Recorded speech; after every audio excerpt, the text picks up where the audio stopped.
दोस्तों आज जो मैं आपको कहानी सुनाने जा रहा हूँ वो एक सच्ची घटना है जो कि घटी थी 1994 में। സമ്പന്നമാണ് ഏത് പ്രതിസന്ധി endurance races. It's called the Marathon des Sables. Marathon runner drank urine and backwood.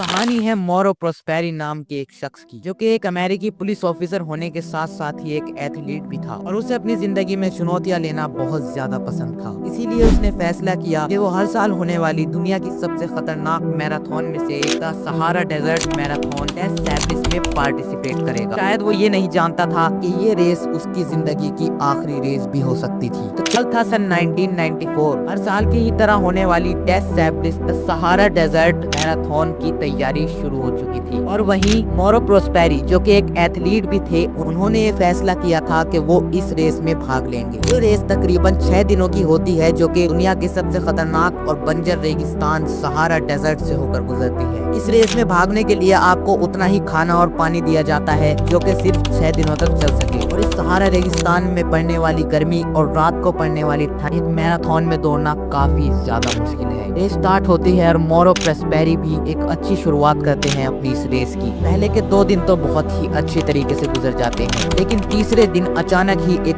रेत का तूफान उन्हें अपनी ओर आता हुआ दिखता है। जब वो ये देखते हैं तो वो अपने आप को ढकने की कोशिश करते हैं ताकि वो इस तूफान से बच सके, मगर वो इस चीज में भी नाकाम हो जाते हैं और तूफान उन्हें अपने मैराथन रूट पे से कहीं और ही ले जाकर रख देता है। जब उनकी आंख खुलती है तो चारों तरफ धूल ही धूल होती है और जब वो उठकर खड़े होते हैं तो वो देखते हैं कि वो तो अपने मैराथन रूट से कहीं और ही आ गए हैं। जब वो यह चीज देखते हैं तो वो काफी ज्यादा ही घबरा जाते हैं, क्योंकि उनके पास ना ही कोई नक्शा, ना ही कोई दिशा, ना ही कुछ भी ऐसी चीज जिससे कि वो अपने घर वापस जा सके मौजूद नहीं थी। और उनके पास खाना भी सिर्फ इतना ही मौजूद था कि वो जिससे 3 दिन तक ही जिंदा रह सकते थे। अब जब वो इस सिचुएशन को देखते हैं तो वो एक फैसला लेते हैं। वो यह सोचते हैं कि अब वो रैशनिंग करेंगे, यानी कि कम मात्रा में ही खाएंगे और कम मात्रा में ही पानी को पिएंगे, ताकि वो इस खाने और पानी को ज्यादा दिन तक चला सके। और इसी के साथ साथ वो किसी इंसान या फिर किसी ऐसी जगह की भी खोज करेंगे जहाँ पर उन्हें पानी या फिर खाना मिल सके। अब ये सोचकर वो इस सहारा रेगिस्तान के बंजर इलाके में पानी या फिर किसी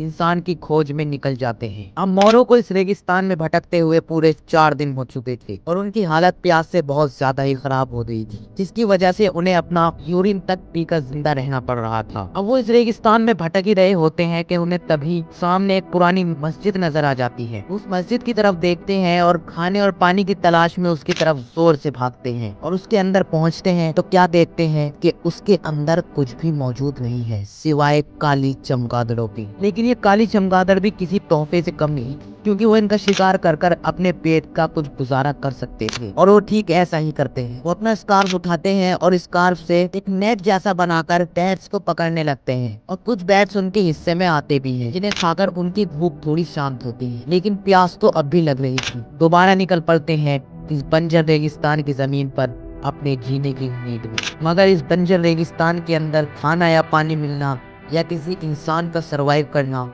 बहुत ज्यादा मुश्किल है। अब मोरो को इस रेगिस्तान में भटकते हुए पूरे 10 दिन हो चुके थे।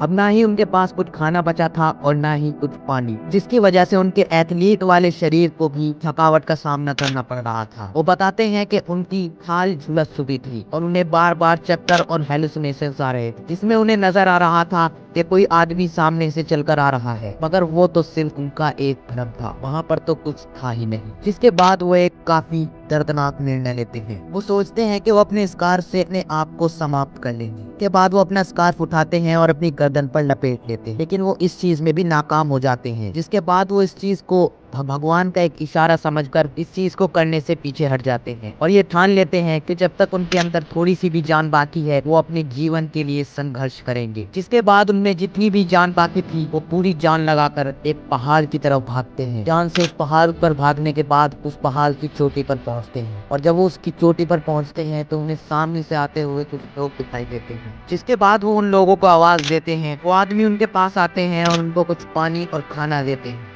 और उनकी इस हालत को देखकर उनकी मदद भी करते हैं। कुछ दिनों के बाद मोरो को इस सहारा डेजर्ट में से अकेले वापस आना दुनिया के लिए किसी अजूबे से कम नहीं था, क्योंकि ये सहारा रेगिस्तान है ही इतना बंजर कि इसमें कोई चीज ही नहीं। पूरे मीडिया और पूरे अमेरिका में ये चीज फैली हुई थी और फैलनी भी चाहिए। दोस्तों, मोरो की ये कहानी हमें सीख देती है कि कठिनाई कितनी भी ज्यादा हो लेकिन हमें कभी भी संघर्ष नहीं छोड़ना।